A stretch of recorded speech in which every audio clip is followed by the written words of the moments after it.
జమీందారులు, జాగీర్దారులు, భూస్వాముల చేతుల్లో ఉన్న లక్షలాది ఎకరాల భూములను అగ్రికల్చర్ సీలింగ్ యాక్ట్ తీసుకొచ్చి ఈరోజు పేదవాళ్లను కూడా భూ యజమానులను చేసిన చట్టాలను తీసుకొచ్చిన బూర్గుల రామకృష్ణారావు గారు, పివి నరసింహారావు గారు కూడా ఈ ప్రాంతం నుంచే ప్రాతినిధ్యం వహించారు.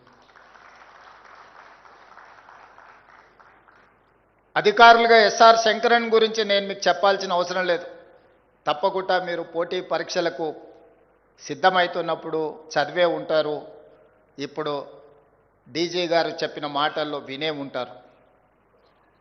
ఇంతమంది స్ఫూర్తితోటి మీ జీవిత ఆశయంగా, జీవితంలో ఒక లక్ష్యంగా పెట్టుకొని ప్రభుత్వం నిర్వహించిన పోటీ పరీక్షలలో గ్రూప్ 1, గ్రూప్ 2 అధికారులుగా దాదాపుగా 6 లక్షల మంది, 3 లక్షలు గ్రూప్ 1కి, 3 లక్షలకు పైగా గ్రూప్ 2కి పోటీ పడితే అందులో గ్రూప్ 1 అధికారులుగా 3 లక్షల్లో నుంచి 562గా మీరు ఎంపిక అయ్యిండ్రు అని అంటే లక్షలాది మందిలో మీరు మెరుగ్గా మెరికల్ లాంటి విద్యార్థులు కాబట్టే ఈరోజు మీకు ఈ అవకాశం వచ్చింది.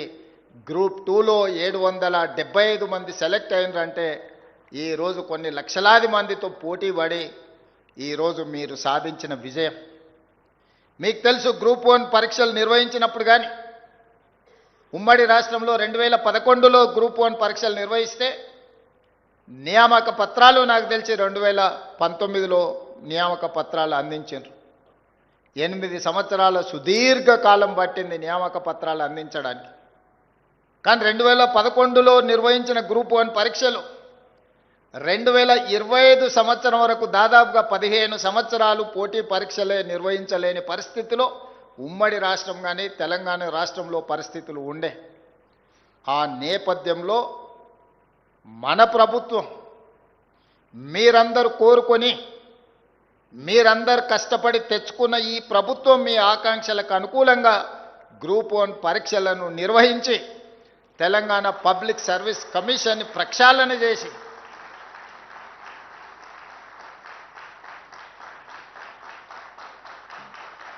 గ్రూప్ 1 అధికారులుగా మీ నియామక ప్రశ్నాపత్రాలను, మీ నియామకాలకు సంబంధించిన నిర్ణయాలను చేసే దాంట్లో ఆర్ఎంపీ డాక్టర్లో లేకపోతే మీకంటే చిన్న హోదాలో ఉండే ప్రభుత్వ అధికారులను నియమించలేదు ఈ ప్రభుత్వం. ఈ ప్రభుత్వం ఆలోచన చేసి ఒక గ్రూప్ 1, గ్రూప్ 2 అధికారులను నియమించాలి అని అంటే ఆ నియామక ప్రశ్నాపత్రాల నుంచి పోటీ పరీక్షల నిర్వహణ వరకు అవగాహన ఉన్న నిష్ణాతులైన వాళ్ళు ఆ బోర్డులో ఉండాలి అని రిటైర్డ్ డీజీపీ మహేందర్ రెడ్డి గారిని మీ పబ్లిక్ సర్వీస్ కమిషన్ చైర్మన్గా, అందులో సభ్యుల ప్రొఫెసర్లను, రిజిస్ట్రార్లను, బాగా చదువుకున్న వాళ్ళను, తెలంగాణ రాష్ట్ర నిరుద్యోగుల యొక్క ఆలోచనను ఒడిసి పట్టుకునే వాళ్ళని నియమించిన.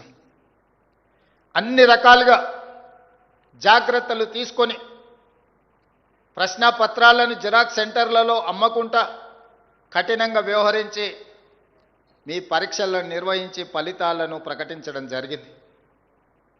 మీ ఎన్నికైన సంతోషాన్ని ఒక్కరోజు కూడా మీకు మిగిలించలేదు. మీరు కోట్ల రూపాయలు పెట్టి ఈ ఉద్యోగాలను కొనుక్కున్నారు. ఈ ప్రభుత్వం ఈ ఉద్యోగాలను అమ్ముకున్నది అని కొంతమంది గిట్టని వాళ్ళు, కొంతమంది నచ్చని వాళ్ళు, కొంతమంది రాని వాళ్ళు ప్రచారం చేయడే కాకుండా న్యాయస్థానాలలో లీగల్ లిటిగేషన్ మొదలుపెట్టిండ్రు. ఒక పక్కన మీ తల్లిదండ్రులు చాలా సంవత్సరాల తర్వాత వాళ్ళ కన్న కలలు నిజమవుతున్నాయి, మావాడు పీజీ పిహెచ్డీలు చేసి ఒక ఉజ్వల భవిష్యత్తులో అడుగు పెట్టబోతున్నాడని వాళ్ళ సంతోషం 24 గంటలు కూడా నిలబడకుండా చాలామంది కుట్రలు కుతంత్రాలు చేసిండ్రు. న్యాయస్థానంలో జరిగిన వాదనలు మీరు విన్నారు. రాజకీయ పార్టీలు చేసిన ఆరోపణలను మీరు చూసిండ్రు.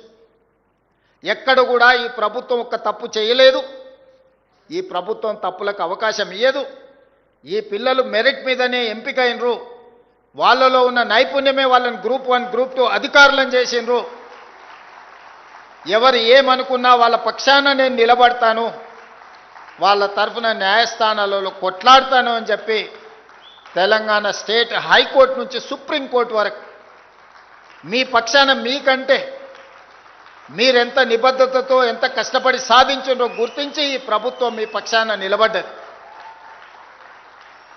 న్యాయస్థానాలలో మీ వాదనను బలంగా వినిపించడం జరిగింది.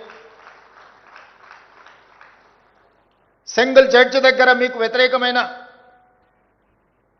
నిర్ణయం వస్తే డివిజనల్ బెంచ్లో అప్పీల్ చేసి మీ పక్షాన బలమైన వాదనలు వినిపించి అన్ని న్యాయపరమైన చిక్కులను ఛేదించి ఈరోజు మీ తల్లిదండ్రులు కన్న కలల సాకారం చేయడానికి మీతో పాటు ఈ ప్రభుత్వం కూడా సంపూర్ణంగా కృషి చేసి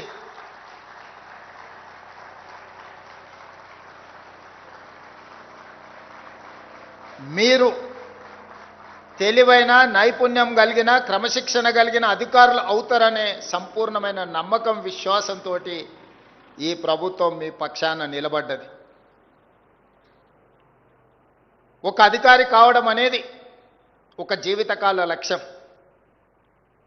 ఒక అధికారిగా గుర్తింపు గౌరవం పొందాలి అనంటే మీరు 30-35 సంవత్సరాల మీ సర్వీస్ కాలంలో నిబద్ధతతో పనిచేయాల్సిన అవసరం ఉన్నది.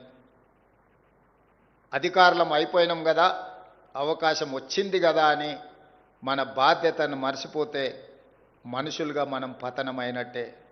మనం అధికారులుగా మన బాధ్యతను విడిచిపెట్టినట్టే.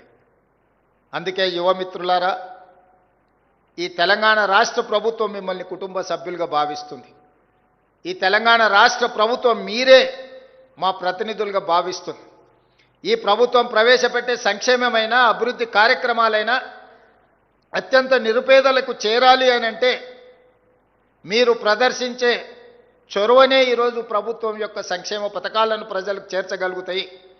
ఓ ఇందిరమ్మ ఇల్లు ఇవ్వాలన్నా, ఓ పేదవాడి రేషన్ కార్డు చేరాలన్నా, ఒక సన్నబియ్యంతో పేదవాడు కడుపు నిండా అన్నం తినాలన్నా, లేకపోతే 200 యూనిట్లు ఉచిత కరెంటు పేదవాడి ఇంటిలో వెలుగులు నింపాలన్నా, లేదా రైతుకు రుణమాఫీ జరిగి ఆ రైతు కళ్ళల్లో ఆనందం చూడాలన్నా మీరే మా కళ్ళు, మీరే మా చెవులు, మీరే మా ప్రతినిధులు.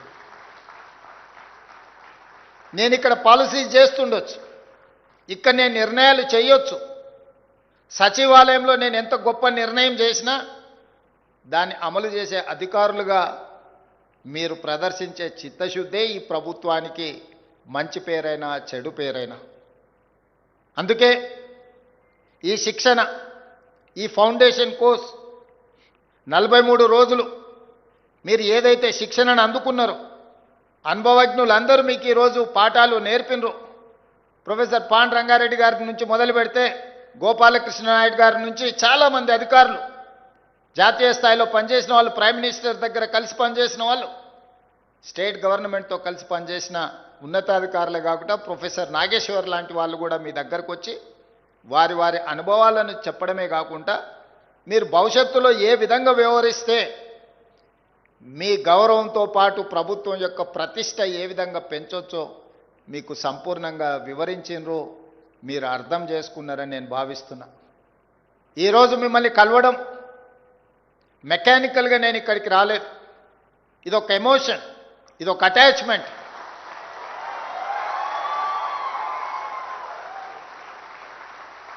తెలంగాణ రాష్ట్ర ప్రభుత్వంలో మీరు చేరుతున్నది ఉద్యోగం కాదు, 4 కోట్ల తెలంగాణ ప్రజలతో కూడుకున్న భావోద్వేగం. తెలంగాణలో మీరు ఒక బాధ్యత నిర్వహించడం అంటే ఒక భావోద్వేగం. ఇది మీ జీవితకాలం గుర్తు పెట్టుకుంటారని నేను ఆశిస్తున్నా, గుర్తు పెట్టుకుంటారని నేను విశ్వసిస్తున్నా. అందుకే మిత్రులారా, సరిగ్గా 8 సంవత్సరాలు 26 నుంచి 34 జనవరి ఫిబ్రవరి లోపల మీలో చాలామంది ఐఏఎస్లు అవ్వడానికి అవకాశం ఉంది. ఒక గ్రూప్ 1 అధికారి సర్వీస్లో చేరిన తర్వాత 8 సంవత్సరాలు పూర్తి చేసుకునే సమయానికి మీకు ఐఏఎస్లుగా అయ్యే అవకాశం వస్తుంది. మరి మీలో ఎంతమంది చిత్తశుద్ధితోని ప్రజా జీవితంలో ప్రజలకు సేవలు అందించి ఐఏఎస్లు అవుతారో తప్పకుండా నేను ఉంటాను, నేను చూస్తాను, మీకు ఐఏఎస్ పట్టాలు ఇస్తాను. గ్రూప్ 1 వచ్చింది కాబట్టి లక్ష్యం నెరవేరిందని అనుకోకండి. 3 లక్షలుగా పైగా నిరుద్యోగులతో పోటీ పడి 562 మందికి ఎంపికయ్యారు. ఇందులో వివిధ డిపార్ట్మెంట్స్ ఉన్నాయి. ఇందులో నుంచి ఐపీఎస్లు కావాల్సిన వాళ్ళు ఉన్నారు, ఐఏఎస్లు కావాల్సిన వాళ్ళు ఉన్నారు. మరి ఇందులో కొద్దిమందే అందులోకి వస్తారు. Maybe single digit, triple digit నుంచి మీరు సింగిల్ డిజిట్కి ఫిల్టర్ కాబోతున్నారు. లక్షలాది మంది నుంచి వందలాలకు వచ్చారు, వందలాల నుంచి ఒకరో ఇద్దరో లేకపోతే సింగిల్ డిజిట్గా 2008కి మీరు కావచ్చు. ఇంతకుముందే అధికారులతో మాట్లాడుతుంటే, sir really they are very lucky, ఈ టైంలో చాలా ఓపెనింగ్స్ ఐఏఎస్ ఐపీఎస్లో రాబోతున్నాయి, వీళ్ళు నిజంగా కష్టపడితే ఇందులో చాలామంది ఐఏఎస్లు అవ్వడానికి అవకాశం ఉంది అని చెప్పి నాకు అధికారులు చెప్పడం జరిగింది. అందుకే మీ బాధ్యతను బాధ్యతాయుతంగా నిర్వహించండి. ఆఫీస్కి వెళ్ళే ముందు ఎస్ఆర్ శంకరన్ని గుర్తుపెట్టుకోండి. ఆఫీస్లో మీ దగ్గరికి పేదవాళ్ళు వచ్చినప్పుడు వాళ్ళకు సహాయం అందించేటప్పుడు మీ తల్లిదండ్రులను గుర్తు చేసుకోండి. మన ఎవరి నేపథ్యమో ఆగర్భ శ్రీమంతుల నేపథ్యం కాదు. మన ఎవరి నేపథ్యమో అభివృద్ధి చెందిన దేశాల నుంచి ఇక్కడికి వలస వచ్చిన వాళ్ళం కాదు. మన నేపథ్యము వ్యవసాయము, మన నేపథ్యము గ్రామీణ ప్రాంతము. ఆ నేపథ్యం నుంచి వచ్చిన వాళ్ళు అది గుర్తు చేసుకుంటే చాలు. తప్పు చెయ్యాలనుకున్నా తప్పు చెయ్యకుండా 10 మందికి సహాయం అందిస్తాం. చట్టం అనేది nothing but common sense. If you have abundant common sense, you can take, you can deliver. మీరు మంచి నిర్ణయాలు తీసుకోవడానికి, మంచి పనులు చేయడానికి మనకు విచక్షణ అధికారం ఉంటే సరిపోతుంది. దాన్ని ఎట్లా ఉపయోగించాలనేది మన మీదనే ఆధారపడి ఉంటుంది. ప్రొసీజర్స్ ఉంటాయి, ప్రాక్టీసెస్ ఉంటాయి. ప్రొసీజర్స్ ప్రాక్టీసెస్ మనకి అర్థం కానప్పుడు కామన్ సెన్స్ అనేది బిగ్గెస్ట్ అసెట్, అది వాడాలి. ఈ చట్టాలు, ఈ నియమాలు, ఈ ఆదేశాలు పని చేయకుండా ఆపడానికి కాదు, 10 మందికి సహాయపడే పని చేయడానికే ఈ చట్టాలు ఇవన్నీ. అందుకే 10 మందికి ఏ విధంగా మనం సహాయం అందించగలమో ఆ రకంగా మనము ముందుకు వెళ్ళాలి. చివరగా ఒక్క మాట చెప్పి, మీ అపాయింట్మెంట్ లెటర్ ఇచ్చిన రోజు ఆ మాటనే చెప్పినాను, ఈరోజు మళ్ళీ గుర్తు చేయాలనుకున్నాను. రాజకీయాలలో, ప్రభుత్వ ఉద్యోగంలో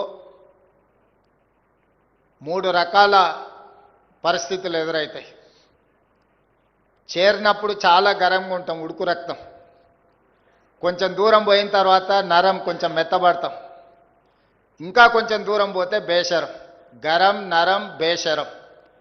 చివరికి లైఫ్లో సెటిల్ కావాలన్నా లేకపోతే రకరకాల ఆలోచనలతోని మనం కొన్ని తప్పిదాలు చేస్తూ ఉంటాం. ఎవరు ఏమనుకుంటే మాకేముందిలే, మాకు కావాల్సింది మేము తీసుకుంటున్నామని 3 రకాల పరిణామ క్రమాలు ఉంటాయి. అవి చర్చించుకుంటారు. ఇందులో ఎవ్వరు కూడా మొదటి దగ్గరనే ఆగిపోవాలనేది నా ఉద్దేశం. ఈరోజు ఏ ఆలోచనతోని, ఏ రకమైన అప్రోచ్తోని ఈరోజు మీరు సర్వీస్లో జాయిన్ అవుతున్నారో, మీ రిటైర్మెంట్ రోజు కూడా ఇదే విధంగా మీరు ఆ కమిట్మెంట్తో పనిచేస్తారని నేను భావిస్తున్నా. ఎవరైతే నానుడి ఉందో గరం, నరం, బేషరం అనేది, ఈ నానుడిని తప్పని ప్రూవ్ చేస్తారని నేను అనుకుంటున్నా. మీరు తప్పకుండా చెయ్యాలి. చేస్తా అనుకున్న వాళ్ళందరూ కూడా గట్టిగా చప్పట్లు కొట్టాల్సిందిగా నేను కోరుతున్నా.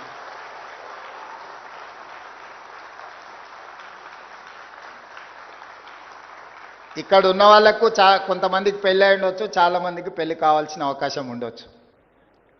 అమ్మాయిలకేమో అత్తగారింటికి వెళ్తే తల్లిదండ్రులను చూసుకోవడం కష్టమైంది. అబ్బాయిలకేమో ఇప్పుడు ఉద్యోగం రాగానే అత్తగారు వస్తారు, తల్లిదండ్రులు కొంచెం ఏముందిలే అనేది వస్తుంది. అమ్మాయిలకైనా అబ్బాయిలకైనా నా సూచన ఒక్కటే, ఇవాళ రేపు ఇంతకుముందులాగా ఫ్యామిలీలో 4-5 కిడ్స్ ఉండే కాలం కాదు, 1 or 2. కొడుకైనా బిడ్డైనా మీరే మీ తల్లిదండ్రులను గౌరవించడం, మీ తల్లిదండ్రులకు ఇవ్వాల్సిన మర్యాదతో పాటు వాళ్ళు వయసులో రెక్కలు ఊడేలాగా ఉపాధి హామీ కూలికి పోయి కూడా రూపాయి జమ చేసి మిమ్మల్ని ఇంత వాళ్ళని చేసి పెంచి పోషించండి. మీ తల్లిదండ్రులను బాగా చూసుకోండి. ఏ ఒక్క అధికారి కూడా నా చేతిలో నియామక పత్రాలు తీసుకున్న వాళ్ళను తల్లిదండ్రులను బాగా చూసుకోవడం లేదు అని నాకు తెలిస్తే మాత్రం నిజంగా నా ప్రయత్నం విఫలమైనట్టుగానే నేను భావిస్తా. ఒకవేళ అట్లాంటి సిచ్యువేషన్ వస్తే మిమ్మల్ని మీరు కరెక్షన్ చేసుకోండి. ఏదేమైనా రేపటి శాసనసభ సమావేశాలలో తల్లిదండ్రులను చూసుకో వాళ్ళ జీవితాలలో 10-15% కోత విధించి వాళ్ళ ఖాతాలు వేయడానికి నిర్ణయం తీసుకోబోతున్నారు. ఇది ఆడపిల్లలందరూ సంతోషంగా ఒప్పుకుంటారు నాకు తెలిసి. ఎందుకంటే వాళ్ళ అత్తగారింటికి పోయినప్పుడు అత్తగారు మొత్తం జీతం అంతా ఇటే ఇవ్వమంటారు కాబట్టి పెంచి పోషించిన తల్లిదండ్రుల మీద ఆడపిల్లలకు తప్పకుండా ప్రేమ ఉంటుంది. వాళ్ళు సంతోషంగా ఈ చట్టాన్ని స్వీకరిస్తారు. మరి అబ్బాయిల సంగతి నాకు తెలీదు. కాకపోతే మీరు కూడా ప్రిపేర్ అవ్వాల్సిందే. జాగ్రత్తగా చూసుకుంటే బాగుంటుంది, జాగ్రత్తగా చూసుకోకపోతే కోత పడుతుంది. ఈ 2 విషయాలను దృష్టిలో పెట్టుకొని మంచి శిక్షణ కార్యక్రమం, దీంట్లో ఇంకా కొంచెం ప్రాక్టికల్గా మీరు నేర్చుకోవాల్సింది ఉంది. రీసెంట్గా నేను కూడా స్టూడెంట్గా హార్వర్డ్ యూనివర్సిటీ